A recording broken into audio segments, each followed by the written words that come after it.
Hello, everybody. Happy Aloha Friday. Thank you for tuning in. My name is Jennifer Folayan, and I am the founder of Spread Your Wings, The Courage to Fly. And I've been invited to be a keynote speaker to the Artizen Conference coming up next week in South Africa.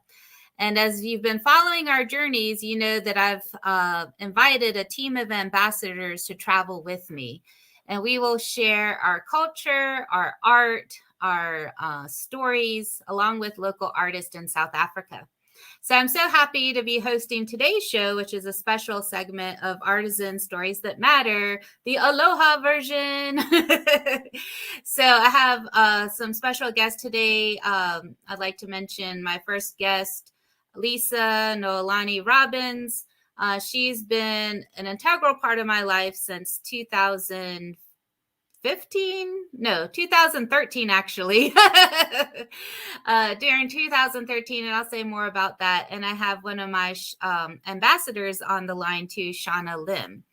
So again, our program is called Spread Your Wings, The Courage to Fly. We are still in the midst of fundraising. You can contribute, you can support our trip. But let's get started. Let's add to the stream our guest for today. Hey! Happy Aloha Friday!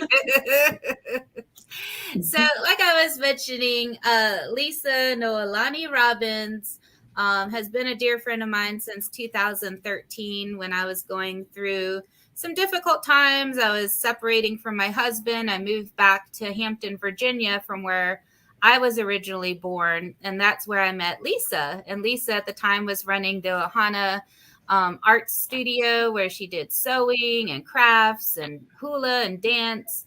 And I started taking the Wednesday night dance classes. And what I loved about going to Wednesday nights is that I never met someone that laughed as much as me. Believe it or not, there is somebody out in the world. Even though she has a twin sister, I felt that I also was a twin sister because we would just laugh and laugh and laugh every Wednesday night, do hula, Tahitian, Maori, and learn all the different cultural dances of Polynesia. And she really inspired me and taught me, what does it mean to be an ambassador of Aloha? And I carried that with me. Then I moved back to Baltimore the following year and created 2 different events called Be More Aloha, which was a day of empowerment for survivors of rape, incest, and foster care youth. And I just really wanted to honor Lisa for her thread of Aloha, for being with me on all those breakdown moments, crying on the floor, but, having laugh therapy, hula therapy. And we danced all over the place. We did festivals and parties and different stuff. And she just really has been a rock for me going through my journey of self-development, leadership, and then now coming to this point to actually travel to South Africa. So thank you, Lisa, and I'll introduce you in a moment. And then Shanna on the line. Shanna is an awesome artist who I met probably over the course of maybe the past year or 2. We just were Facebook friends. I was following all her art. I was like, oh, she's so awesome. And I just took a chance and said, hey, do you want to come to South Africa, see all your work? And she probably thought I was crazy. Like, who's asking me to go to South Africa? But I really appreciate all the hard work that Shauna's done and joining our ambassador team and what she's creating in the world. And she uses dance in a very public fashion for lots of different issues, domestic violence, international issues, immigration. So she's just a rock star in her own right. So thank you for being on the call today. Hey. Hey. Happy to be here. 2 smiling, laughing creatures. Yes. Yes, rub on more. Yes. Yes. Oh, and I want to mention that I'm wearing a special lei today that Lisa gave me when I was graduating. The reason that I'm doing this trip is that I took a series of self-development courses through Landmark. And so Lisa came up to one of my graduations of the course, and I was gifted this special lei. So thank you. Well, you're so welcome. You're so welcome. And it is all about the aloha.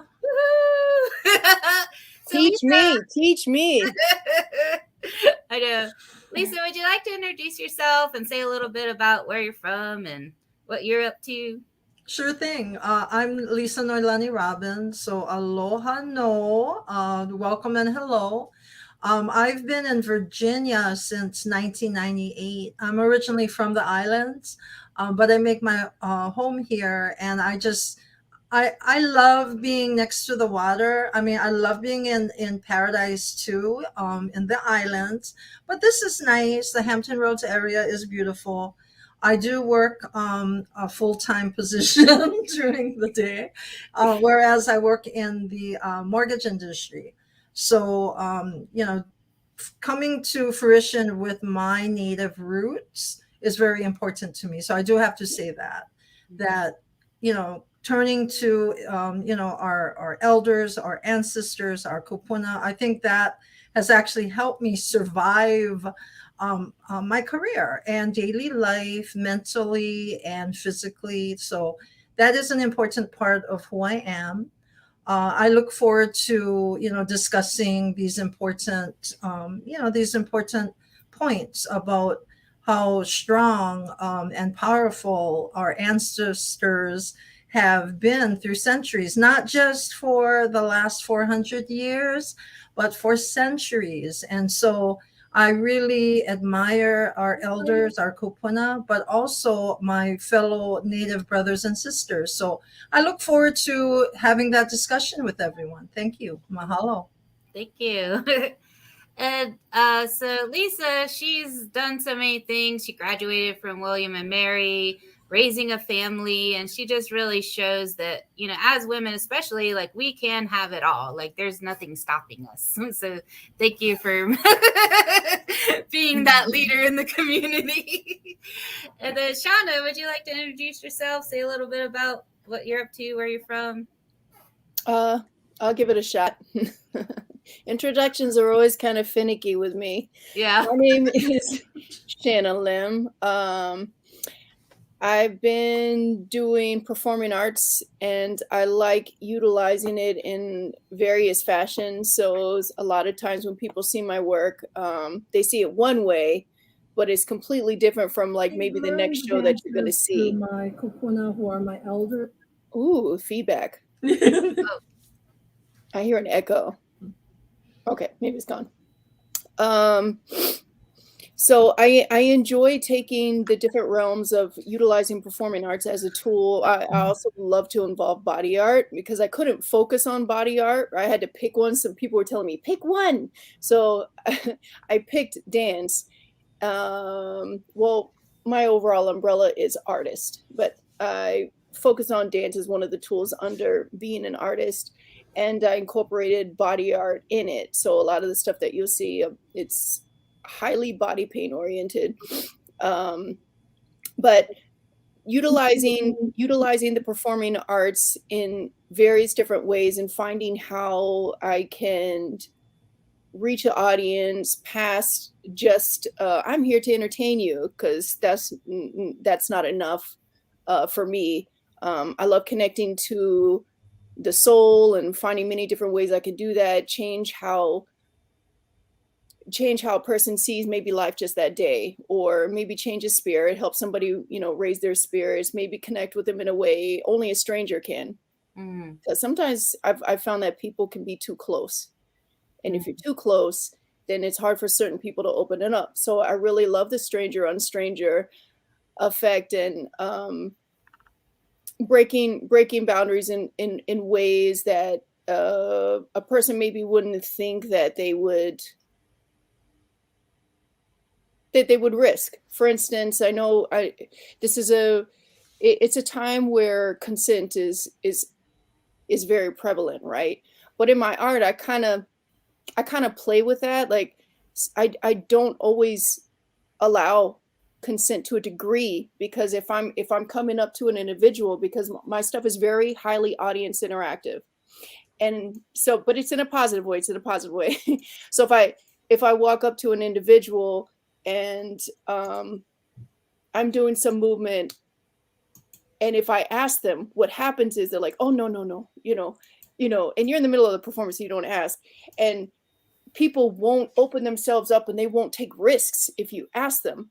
But if I jump in and just like, here I am, let's do this together. They're like, oh, and they jump in, and there's like this strong connection that builds in this opening up arena that is something that you can't touch. It's there and it's gone, like nature, and I just found that that's such a powerful thing that I love doing. And again, well, my stuff is done in the streets, so that's where the people are, which is why that's where I land my work.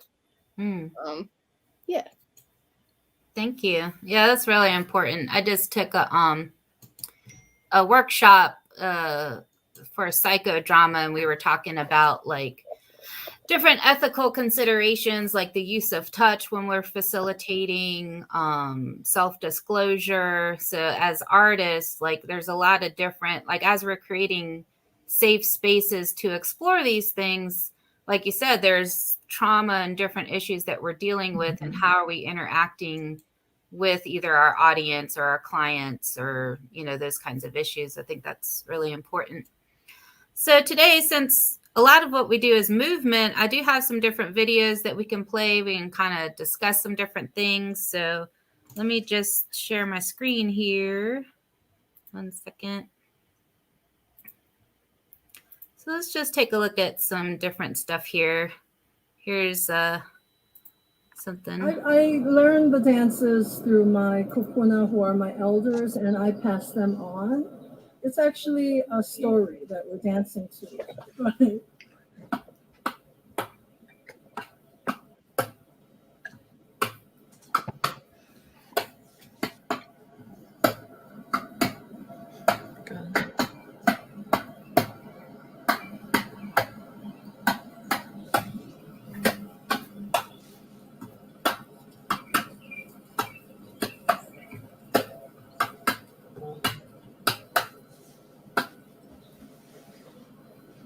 I think it is important to retain that cultural, values and the cultural arts, and preserve them as much as we can. I'm going to be working for a trust that's for Hawaiian children, and that's one of my life goals. And that's, I'm so grateful to be at the School of Business. I'll be able to do that. That's one video. Then let's take a look over. Let's see. Okay. So, 1 second. So this is Shanna's website here. Just taking a look at some different examples. You'd have to go into the performance tab. Oh, nice. Only known to me. And for those who hate me, the more you hate me, the more you help me. And for those who hate me, the more you hate me, the more you help me. And for those who hate me, the more you hate me, the more you help me. And those who love me, the more you love me, the more you hurt me. And when I go to bed at night, I see some children in the light, fighting or no shadows behind my mother's back. And although I don't understand the dreams, I know somewhere there's hope, there's hope, there's hope somewhere, there's hope. I dream, I smile. Whoa.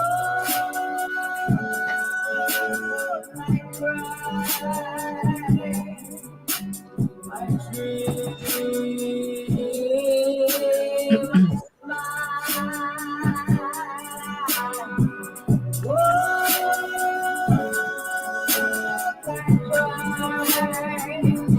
might not say that it's a wonderful world, and it's a wonderful life, and it's a wonderful day. Just yesterday. That was good. Ah, It's beautiful. Both of those are so Thank you. inspiring. Like I mean, that is art. It moves us. And both of you are intervening in a global manner. Like, who would have thought that dance and art, like what we're talking about, of really healing communities? I mean, what's coming up for you as we're looking at those clips? Either of you is welcome to jump in. I think for me, it's well, dance is across, it's international. It's a thing that connects people when you have language barriers. You just go up and you move together. It's definitely an art form that crosses boundaries, and the way and the method that you do it really takes from the individual on how you direct and what your heart is like, and how how to connect with individuals from where they're at, empathizing, like from where each of us, for where you come from, Jennifer. For I don't know your history, Lisa. For many people that I know that have like really strong things that they've overcome, and when you bring that to the table within your art form, what a powerful thing, because it opens up a humility and a humbleness, like speck in you, that other people can sense. I feel. I think they feel that in the art. Yeah, and it's just the humanness, connects. So I'm interested in how we're all human, and we all love, and we all get angry, internationally, no matter where you go. We have different cultures, and we have different styles and things like that. But what is it going to look like when we go where we are, and the individuals that have gone through maybe the same thing within a different ecosystem, and within a different type of way of growing up, but having the same type of struggles, and being able to connect with our art forms. Maybe some of them do the similar thing, but in a different way. We can learn from each other, and then expand and reach out. Like, I'm fully open in here for it. It is truly universal. And prior to Jennifer's wonderful invite to me, I began to reflect about the healing powers of hula. Like, yes, I'm so blessed I met you 8 years ago, and each day is like a happy, like a reflection, because I have had some trauma through my life. I just use and reflect through my journey in the eyes of hula. And I have a degree in finance, but the true power for me is knowing our history, knowing our mana, our power. Our ancestors gave us these skills, tools, knowledge, and I feel that is even more of an importance, because it carries through generation. And I was very moved by that piece, Shanna. That was incredible. I almost was tearing up here, but I feel that the energy, when we dance, we also take it off stage. So what that means is we do advocacy work within our community, maybe raising funds for people that are in need of food, for example. So it really is, hula has that healing power, but it also has the community community engagement that we try to accentuate and try to make part of our journeys. Mm-hmm. Yeah, that's really beautiful. I remember in one of our hula classes, like we did different styles. So like what's called kahiko. I remember like really feeling connected to like the chanting and something about it that felt resonant to even like my indigenous roots of chanting or different styles. And then we have different styles with Polynesian dancing. But I was just also reminded, like, as we were watching both of those clips, like Lisa, how you talk about your ancestors, and oftentimes in hula, we may be, talking about Pele or fire and water, and also like drawing from those roots, but intervening in a political way. Like we went up to the Mohegan reservation that one time. We were intervening in a political way, or the poster behind me with the Mauna Kea. These different issues with climate change, water crisis, and then as Shay was dancing, like this rising from the ashes, that there is hope. Yeah. There is all these elements and different things. It's just really exciting to be able to communicate that and how it crosses the different ancestors. I don't know if you want to say more about, like, when did you start becoming connected to your roots? Was it always there? When did dance become important to you growing up in Hawaii? Our culture back in Hawaii, we are taught as very young children. So I started really young. My mom was a hula dancer, though she doesn't want to admit it right now, but she was very graceful. She did the pageant thing, and, she didn't want to continue, of course, but she still dances with, informally with our family and friends. And then my grandparents also danced. So it was an integral part of my culture. At the time, I just thought it was like telling stories and, giving thanks, going over history. Now it's so much more like a platform. And like how you were describing, Jennifer, about, Mauna Kea, because there is conflict with our native people versus having a telescope built on our sacred mountain. Well, we are getting more vocal with dance, art, music, a lot more. I guess I don't want to call it a renaissance, but it's a reinvigoration. People are woke. They're waking up even more so. Even the young folks, they realize that our ancestors, our kupuna, knew what they were talking about, because we stand up, we use our artistic, skills, abilities. That can be hula dancing, that can be, writing music of protest. I mean, it's deeply ingrained now. But yes, I did learn at a very young age, and I still dance. I do dance like maybe once or twice a week, and I try to continue on because it is good for your body, mind, and soul, to continue dancing and to continue being connected. I think that's a huge factor. Thank you. Yeah, thanks. Shanna, when did you start dancing?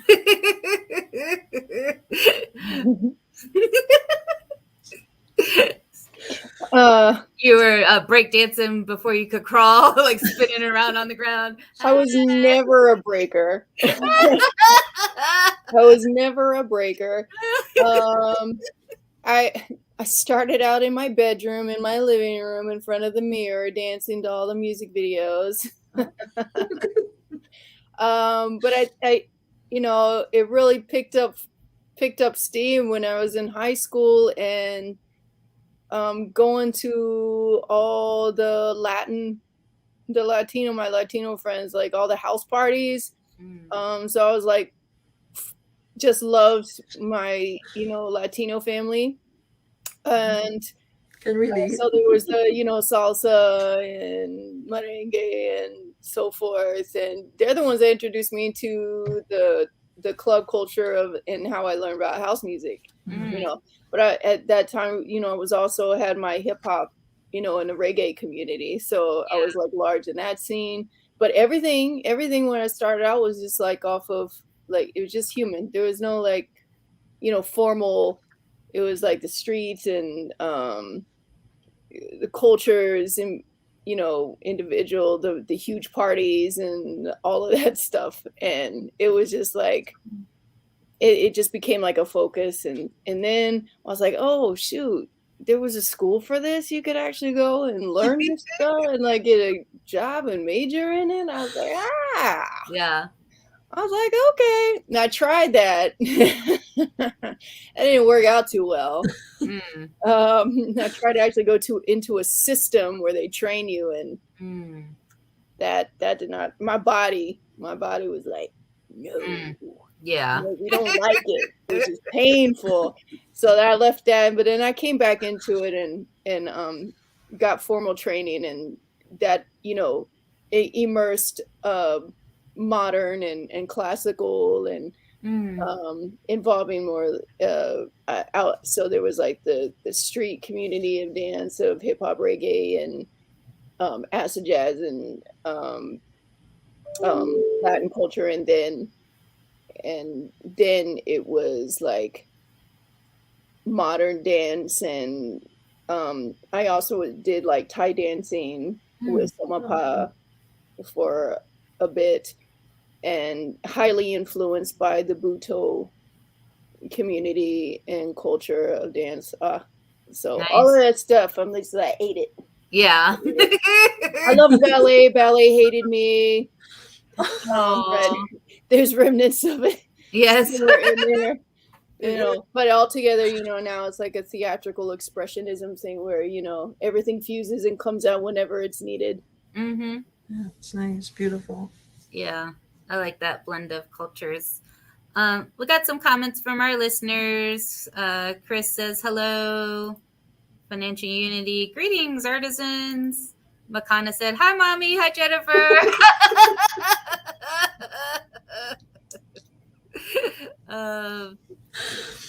Fida says, thank you for all that you do. Godspeed. Thanks for tuning in. Anthony says, great stuff. So I know, Lisa, you may need to jump off, but I'll just show another video before you have to leave, since you're Miss Financial. busy woman. But let's watch a little bit more. Let's see how I get back to my screen here. So I just want to show some of our tours.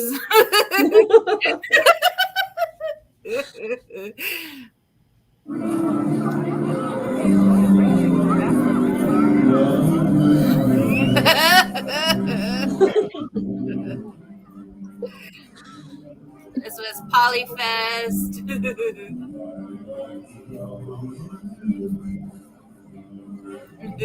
Yes, it was at Polyfest, and you know, hula was made. You know, it used to be about storytelling, things like that. Then it began to be about entertainment. Yeah. So I try to.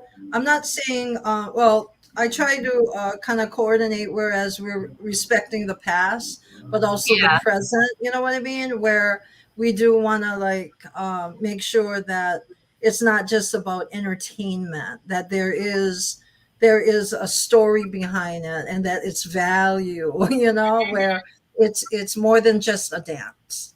Yes. But I missed that dance. Yeah. Here's the keiki. A little one. There was a sunny little funny little melody. It was started by a native down in Waikiki. People gather a crowd down beside the sea, and they play his game of wine chatting.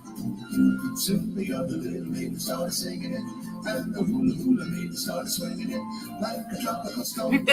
Yeah, the kids really enjoyed dancing their story versus reading the story. So they really caught on fast. Yeah, and the implements, you know, it was like being in you know, live and in action. I think it matters to especially the keiki children and Opio. So yeah, you can see how like they just, it didn't matter that they had to be exact and everybody Yeah. had to be, in that, moment, like they would be more receptive to learning the story and just enjoying themselves. And this one I remember from ODU. But Lisa, can you tell me how you said the children were happier dancing their story versus telling? So if there's an option, like, were those specific traditional dances that you taught them, or was it that they had a story and they created according to that story? It's the former. They would dance according to what the choreography is. But eventually we would teach them, like, if they were to write their own stories, dance their own songs, because I didn't want it to be, how it's like standardized, or the metric is learn the dances but don't be creative. I wanted to give that element so that they knew they can write their own stories, dance their own songs, things of that nature, because a lot of like Native people, they're not able to, or they don't feel it necessary to write their music or write their songs or dances. So I did try to get that as part of the curriculum.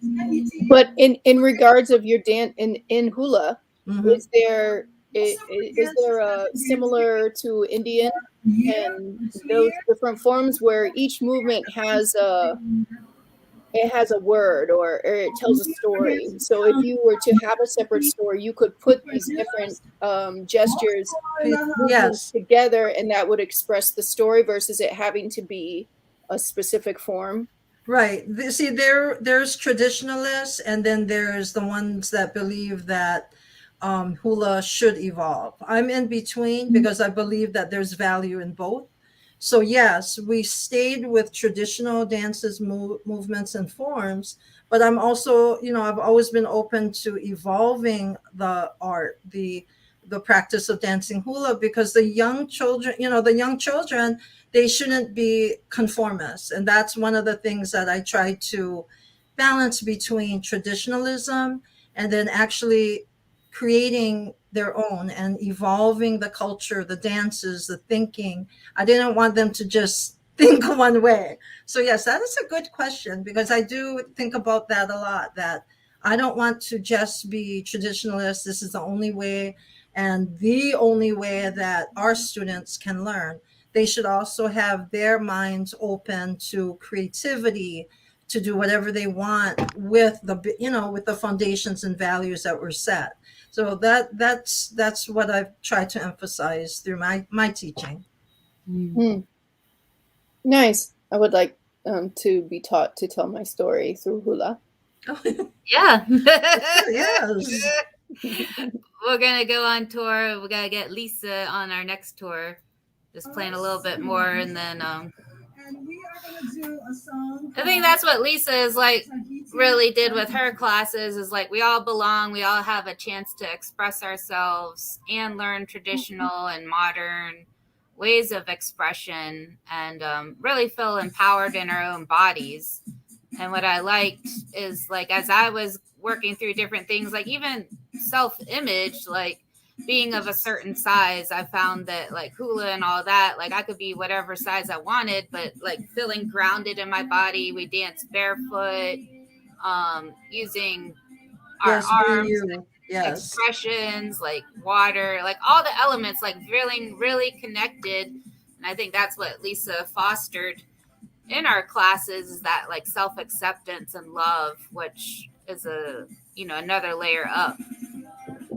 You can see like, the little girls having fun. I resonate those feelings. I truly believe that I try to be the vessel or the implementer of that kind of a way of teaching, not just ourselves but others, like carrying it on. But I do want to, I do still want to emphasize that, and I still do. Many of those young folks, those keiki, they have grown up, and I still see them they have good values, family values. They're in college or in the military, so This is when they're young, but most of them are older. they're, they're now like in their teens or entering college. So it has been, I think, over time, it has been a positive experience for them. Mm-hmm. I like that one move where we like bring our arms down because I always felt like I'm an empowered Strength. woman. Like Yes. strength, mana wahine. That was my theme, and I think it's important, and as well as you, Shayna, where I felt your mana, your power in your dancing. And I feel that, those certain moves that I kind of choreographed, that it brings empowerment to ourselves, but also to the audience that watches us. Yeah. You feel that mana. Yeah. While I'm watching this, I see how this could easily be translated into folks that have various abilities. Yes. And those that are prone to just being seated, your elderly or wheelchairs. Mm-hmm.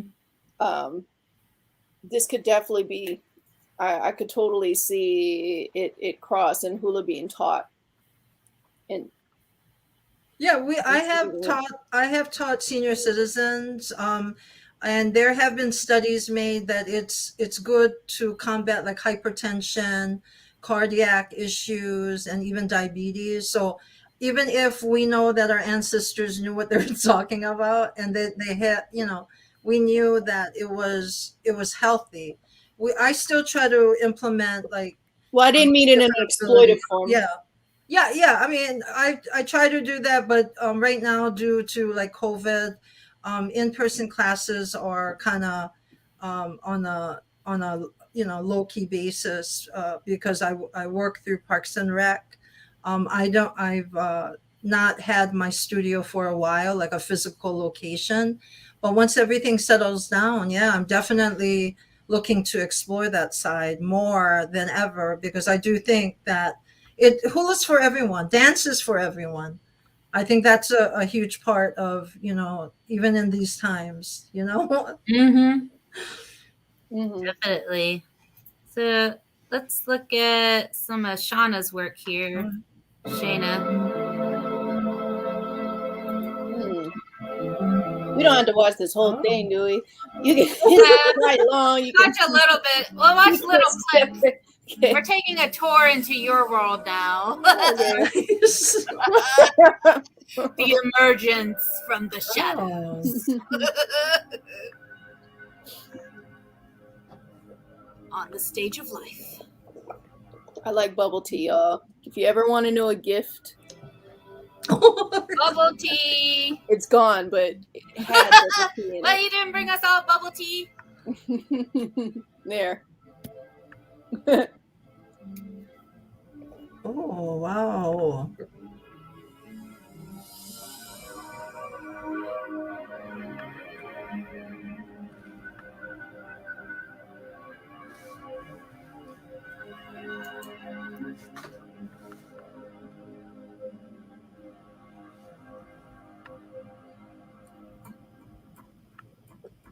Yes.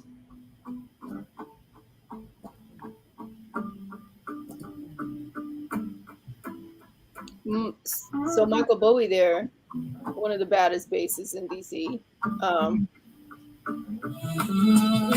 worked with me in doing the stand-up bass in the Dirty Justice film.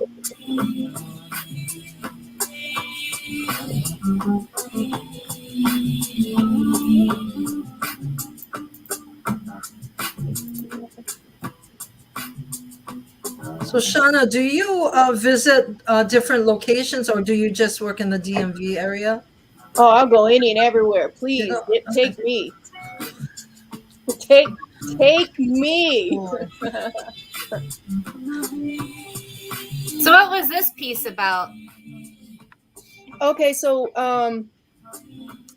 Michael Bowie was doing this piece was a theme on justice. And I think if you can read there, Love never lets justice die. Yes. So he pulled me on as a collaborator, and the theme of his whole show, you know, had that essence to it. This was just a snippet. I also did audience work where I went out into the audience and I guess built like a little tension and break moment. That kind of played off of like, do you see things that are happening and do you react or do you not react at all? Like the idea of the bystander. There's a psychological term for that. Was it the book of that tells you the mental disabilities on a level? There's something that's called when you are with a group, you just become the group versus you're not your own self anymore, which is what we witness all the time. But when one person jumps in to do something, all of a sudden someone else will go and someone else will go and someone else will go.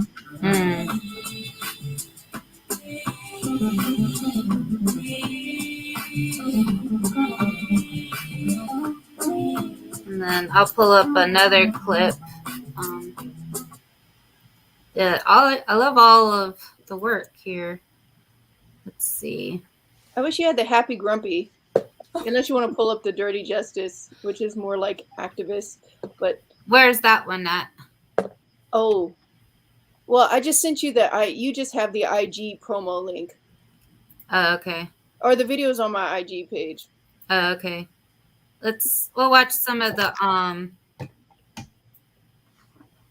this here. Of stage work to the streets. This was with professional dancers and really create some amazing stuff. I was all over it. Oh, cool. Being able to take the quality of the stage to the streets puts me in a place where the people are. He's touring the world right there, now. Oh, wow. He's absolutely amazing. He just won. And it's about human connection. He won an award. To be able to take an everyday moment of a monotonous life or a monotonous day that they may be spending, and to be able to break that. So in a performance, I tend to get a lot of feedback of understanding, connection, feeling, mood, tears, and that's the stuff that's powerful.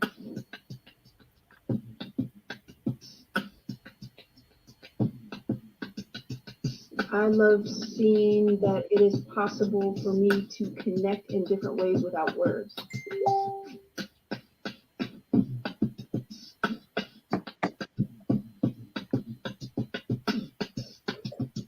It's a type of human connection that you normally don't see in performance.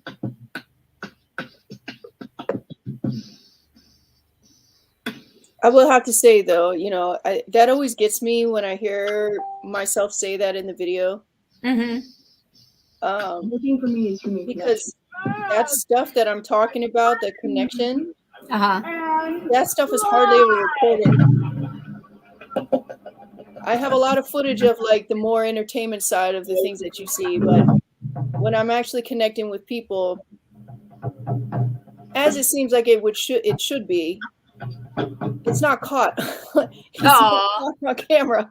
Yeah. And it can be very private. I did a show by the People Festival a couple years ago, and it was done at the National Mall, and it was just one-on-one. Nobody was recording. And it was just meeting with individuals and like adjusting their structure, adjusting their spine and staring in their eyes, having them look at certain words that were in like the art exhibit and responding physically and like how they express that and how I met them there and did little mini duets with them. That stuff is not recorded. Yeah. Mm. Yeah, there's so many different layers as we're talking. the layers of connection, the layers of who are we when we show up in the world as artists? Do we have social responsibilities to all these different issues? And then like the unseen things that you're talking about, like we do art not just for performance, but really to change ourselves and to connect with those around us. And so I think that's really important to keep in mind. We're keeping all these different layers in mind, and especially thinking about going to South Africa or just everything that's going on.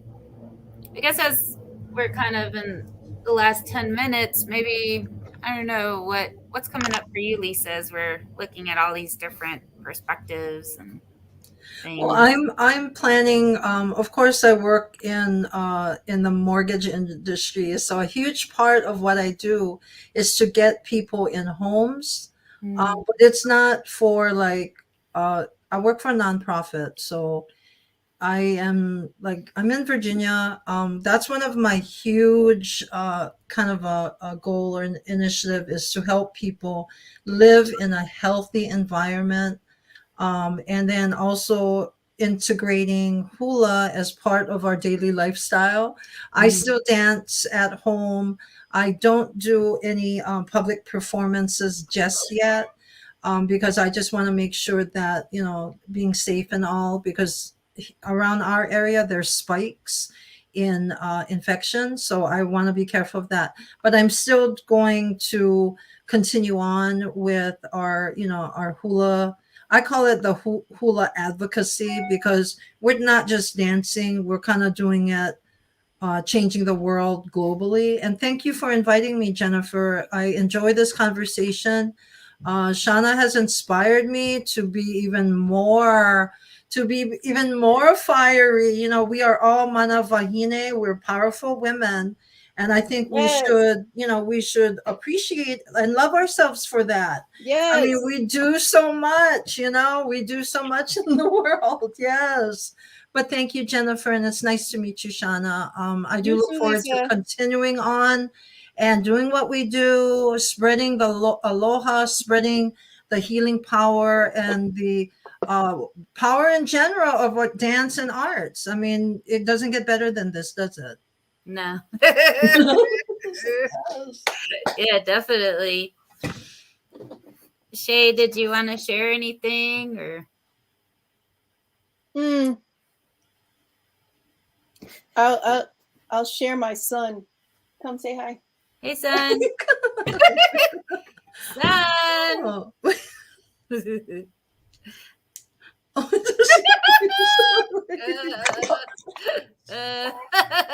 Hi, son. Cool. Hi. Hey, nice meeting you. Cool. The next generation. Yes. Yeah, so he's been dancing with me for years, like from a child and up. Him and my other son are going to be in the next dance video that is produced by Words, Beats, and Life, which I am the dance educator for. Oh, cool. In street style right now, I'm teaching. Yeah, so any kids for ages between 12 and 22, please come. We're teaching class for free. Okay, in all different formats of in elements of hip hop. So, but I'm doing street performance, working with another amazing Vietnamese young woman. She's teaching mask making, so she's doing masks, and I'm doing the movement and dance aspect, and we're coming together. So every I don't even know how I led into that. It's going from my son. Oh yeah, the Words, Beats, and Life. Okay, so the next video that we're doing, that's for you, hon. The next video that we're doing is coming out in mid-November. So you're gonna see dancers from Congo. We're all youth. This one is focused on youth, which is why my boys are in it. Congo, Uganda. We'll have more like the teens and young adults. Congo has the Invisible Kids, which They're all little ones, and they're just beautiful. And if anyone is interested, I host classes for them sometimes. So if anyone wants to just join in a class, probably Monday or Wednesday, just message me, and the money goes to sending food to their youth community that they run. Wonderful. As well as helping maybe one of the kids go to school for the year. And that's all just by joining taking a dance class. So yeah, and then there's also the locals from this area. We have the lab, and these are breakers. I'm not the breaker. But you have DQ from the lab, and you have my man Bam from Fresh Academics. They're gonna they're gonna be in the video. And then you have my niece, DJ Cool Flash. She's 14 years old, and she's already like killed it internationally as a DJ. So all the youth come together. So it's gonna be really nice. Cool. Yeah. Nice. Well, thank you so much for being on today. I know people, thank you for joining in our lunch hour. So if you need to buy a house, contact Lisa. You need some financial advice, Shanna. You want to buy bubble tea, send it to me. Bubble tea. We all got to get together for bubble tea. Some dancing. But I really love both of you. Thank you so much for being in my life and for being who you are. And we'll have more conversations coming up. For those tuning in, you can also register for the international conference, the Artizen Conference. Look for our links on our page. And thank you so much, everybody, for being here. Have a Aloha. great day. Thank you. Aloha.